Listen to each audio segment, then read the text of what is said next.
नमस्कार, मैं हूं दिवाकर। ऑरेंज वायर में आपका स्वागत है। आज मैं बात करूंगा मोनू मानेसर यादव क्यों चर्चा में है ये, और मैं ये भी बताऊंगा कि भारत ही नहीं विश्व के काफिर भारत में काफिर हिंदू और विश्व में अन्य काफिरों की समस्या क्या है। वो उसकी अज्ञानता की वजह से वो कैसे अपने अति गंभीर समस्याओं और ख़तरनाक मुद्दों को भी डाइल्यूट करने में सफल हो जाते हैं। और ये सफलता होती है किसके लिए? पॉलिटिकल इस्लाम के लिए। अभी जो नूह और मेवात में दंगा हुआ है, इसमें तमाम मीडिया एक सुर से अब इन हत्याओं के लिए, आगजनी के लिए मोनू मानेसर यादव को जिम्मेदार ठहरा रहा है। अब चूंकि ये मीडिया में भारत की मीडिया में मैक्सिमम लोग जो हैं, मीडिया कर्मी जो हैं, वो काफिर और हिंदू हैं, उनको इस्लाम की कोई जानकारी नहीं है, कोई ज्ञान नहीं है। एक तो ये बात है। दूसरी, यदि कुछ लोगों को ज्ञान है भी तो उनके अपने कंपनी के पॉलिसी की वजह से, नीति की वजह से, सरकार की नीतियों की वजह से वो उस परिप्रेक्ष्य में स्पष्टता से बात नहीं रख सकते हैं, सत्य की बात नहीं कर सकते हैं। इसलिए वो घूम फिर के जो पीड़ित है, जिन पे अत्याचार हो रहा है, सदियों से हो रहा है, भारत में काफिर हिंदुओं पे जो अत्याचार चल रहा है इस्लामिक इन्वेजन का, उसके साथ खड़ा होता नजर आता है। अब मोनू मानेसर यादव जो है वो गुड़गांव मानेसर क्षेत्र का रहने वाला है और वो उनकी आस्था सनातन धर्म में है और उनका मानना है कि गाय उनके लिए पूजनीय है, माता है, और उसकी हत्या को वो रोकेंगे। ठीक है, उनकी आस्था की बात है। वो गाय रोकने का अभियान चलाते हैं, लोगों से अपील करते हैं, गाय की रक्षा के लिए काम करते हैं। लेकिन जिन गायों का शत्रुता जिहाद से है, जिहादियों से है, पॉलिटिकल इस्लाम से है, पॉलिटिकल इस्लाम का एक पहलू है कि भारत में गाय को बलि देना है ताकि जो काफिर हिंदू है उसके दिलों में दहशत बना रहे, और जो लोग मुसलमान में कन्वर्ट हो गए हैं उसमें फिर से घर वापसी की संभावना पैदा ना हो। गाय इस क्षेत्र में सभ्यता और संस्कृति का, धार्मिक आस्था का एक अहम बिंदु रहा है, आज से नहीं लाखों वर्षों से रहा है। और इसीलिए इन्हीं बिंदु पे हमला करके सनातनियों और हिंदुओं को कन्वर्ट करने की, उसको कमज़ोर करने की लगातार कोशिश रहती है और इस्लामिक कॉन्सेप्ट को, पॉलिटिकल इस्लाम को समाज में और मजबूत करने का एक उद्देश्य हमेशा बना रहता है। अब भारत में काफिर हिंदुओं को अपनी आस्था और अपने संस्कृति और धार्मिक पूजा अर्चना का भी अब तो स्वतंत्रता है नहीं, बिल्कुल भी। जहाँ भी मुस्लिम आबादी थोड़ी बढ़ जाएगी वो स्वतंत्रता आपसे छीन ली जाती है। तो मोनू मानेसर यादव के संदर्भ में भी यही बात है। जिन मंदिरों की चर्चा हो रही है, उस मंदिर में लाखों वर्षों से शोभा यात्रा निकलता रहा है, लोग आते हैं, सावन में जलाभिषेक करते हैं, ये कोई नई बात नहीं है।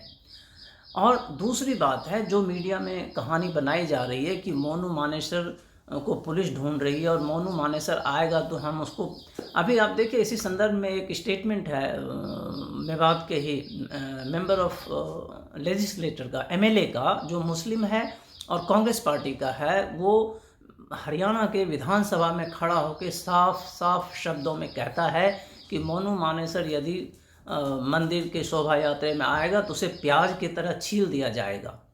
अब इस स्टेटमेंट का क्या तात्पर्य है? क्या मोनू मानेसर यादव को अपने देश में स्वतंत्रता के साथ घूमने का अधिकार छीन लिया गया है उससे? क्या मेवात चूंकि मुस्लिम बहुल एरिया हो गया है तो वहाँ हिंदुओं का प्रवेश नहीं होने दिया जाएगा? ये प्रश्न ज़्यादा महत्वपूर्ण है बजाय इससे कि मोनू मानेसर दंगा का जनक है। नहीं, दंगा का जनक तो ये एमएलए का स्टेटमेंट भी है।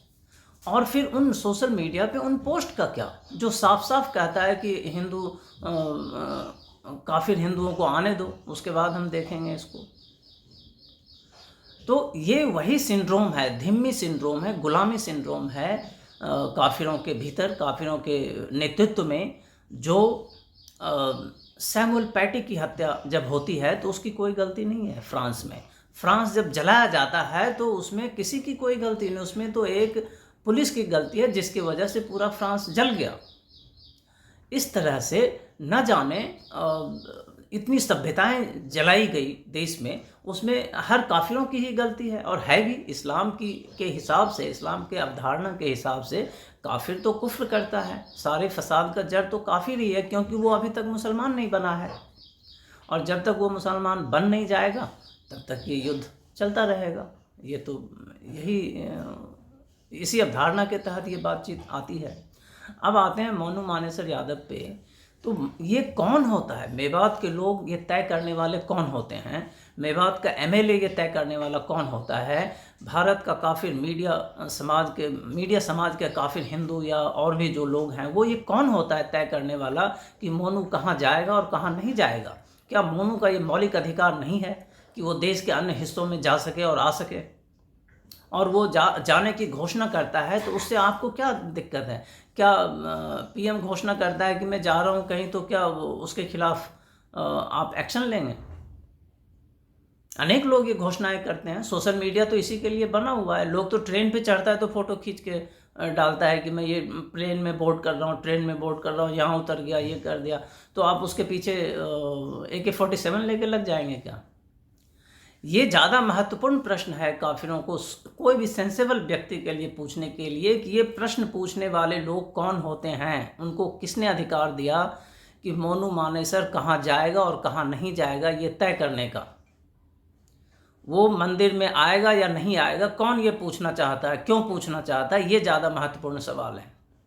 दूसरा सवाल ये है कि वो अपराधी है। यदि पूछने वालों की नज़र में वो अपराधी है तो आप क्या सुप्रीम कोर्ट हैं? आप कौन होते हैं उसके अपराध को तय करने वाले? देश में न्यायपालिका है, वो तय करेगी। देश में पुलिस है, वो उसे गिरफ्तार करेगी। आप एमएलए होके ऐसा स्टेटमेंट कैसे दे सकते हैं कि तुम आओगे तो हम प्याज की तरह तुमको छील देंगे? इसलिए क्योंकि काफिर हिंदू समाज जो है वो आपकी गुलामी को स्वीकार करता है। वो आपके इस स्टेटमेंट को कुछ नहीं कहेगा, आपके खिलाफ कोई बात करने वाला नहीं है। वो जानता है, इसलिए ऐसा स्टेटमेंट देता है। अनेक वीडियो सर्कुलेटेड हैं सोशल मीडिया पे, उसको तो टीवी पे नहीं दिखाया जा रहा है। 15 लोगों का एक ग्रुप है जो साफ साफ कह रहा है कि यहाँ इकट्ठा हो, इस चौराहे पे आ जाओ और जैसे ही यात्रा आएगी हमको क्या करना है, कैसे हमला करना है। इतनी सुनियोजित ढंग से है। क्या कश्मीर में जब 6 लाख हिंदुओं को काटा गया तो वहाँ मोनू मानेसर था क्या? क्या रोज़ जो काफिर हिंदू की लड़कियों का बलात्कार हो रहा है, जलाया जा रहा है, वहाँ मोनू मानेसर यादव था क्या? क्या पाकिस्तान में जो मंदिर तोड़े जा रहे हैं, वो हिंदुओं को समाप्त किया जा रहा है, वहाँ मोनू मानेसर यादव है क्या?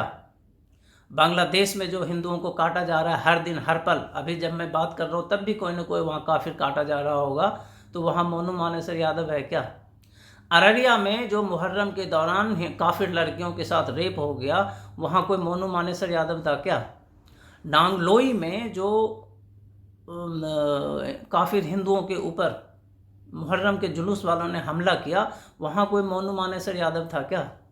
दरभंगा में जो काफिर हिंदुओं के घरों को जलाया गया, वहाँ कोई मोनू मानेसर यादव था क्या? श्रीकांत पासवान के शब्द को जो दुर्व्यवहार किया गया उसके साथ, वहाँ कौन सा मोनू मानेसर यादव था?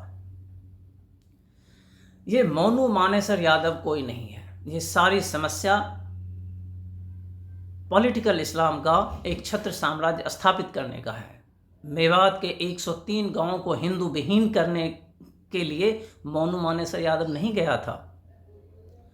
इसके लिए वहाँ के कन्वर्टेड, जिनके पूर्वज हिंदू थे अब वो मुसलमान हो गए, उनकी जिम्मेदारी है। उन्होंने वहाँ से एक एक हिंदुओं को भगाया है और उसको हटाया है। अब चूंकि ये एक मंदिर बचा हुआ था जिसमें लगातार काफिर आ रहे थे, ये भी इस्लामिक डॉक्ट्रिन के हिसाब से ठीक नहीं था कि इस्लामिक क्षेत्र में कोई काफिर आए इस तरह से और अपने धार्मिक अनुष्ठान को करे जो शिर्क है। तो इसलिए इस पर लगातार हमले हो रहे हैं कई वर्षों से, और अब ये फाइनल असॉल्ट है। इसके बाद यहाँ कोई नहीं आएगा, या आएगा भी तो अमरनाथ यात्रा की तरह, वैष्णो देवी यात्रा की तरह 1000 पैरामिलिट्री फोर्सेस हो गए, उसके बीच से दबे कुचले डरे सहमे हुए काफिर महिलाएं बच्चे मंदिर में जाएंगे और जलाभिषेक करके वैसे ही वापस आ जाएंगे। उनके उत्सव में न कोई आनंद होगा, न स्वतंत्रता होगी, और न कोई स्वाभिमान होगा, न आत्मविश्वास होगा। इन सब का जिम्मेदारी मोनू मानेसर नहीं है। इन सब का जिम्मेदारी उनके ऊपर है, उन हिंदू राजनेताओं के ऊपर है जिन्हें इस्लाम का कोई ज्ञान नहीं है और जो भीतर से कायर हैं। इसलिए मोनू मानेसर यादव को मोहरा बनाकर हिंदू राजनेता भारत का अपनी अज्ञानता और कायरता को छुपा नहीं सकता है। इतिहास सवाल उससे पूछेगा, जिस तरह से आज पूछने लगा है लोगों ने, समाज ने सवाल पूछना शुरू किया है, आगे भी समाज पूछेगा। क्योंकि ये युद्ध सिविलाइजेशन का है, ये युद्ध किसी मोनू मानेसर का नहीं है। ये युद्ध एक जैसा बना देने का है किसी भी समाज को। पॉलिटिकल इस्लाम के प्रभुत्व को स्थापित करने का युद्ध है, और ये लगातार हो रहा है क्योंकि काफिर हिंदू राजनेता उसके साथ हैं, उसके सहयोग में खड़े हैं। और काफिरों का समाज भी इतनी धिम्मी हो गया है, धिम्मी मतलब गुलाम हो गया है कि उसे सही प्रश्न पूछने की ताकत भी नहीं है। उसने सही प्रश्न पूछने की ताकत को खो दिया है। सही प्रश्न तो ये है कि नूह और मेवात के लोगों को ये अधिकार किसने दिया कि वो ये कहे कि मोनू मानेसर यहाँ आएगा तो हम उसे प्याज की तरह छील देंगे। किसने दिया ये अधिकार? इस स्टेटमेंट पे चर्चा होनी चाहिए, न कि मोनू मानेसर यादव के वीडियो पे चर्चा होनी चाहिए। काफिर हिंदुओं का भविष्य अंधकारमय है। धन्यवाद दोस्तों।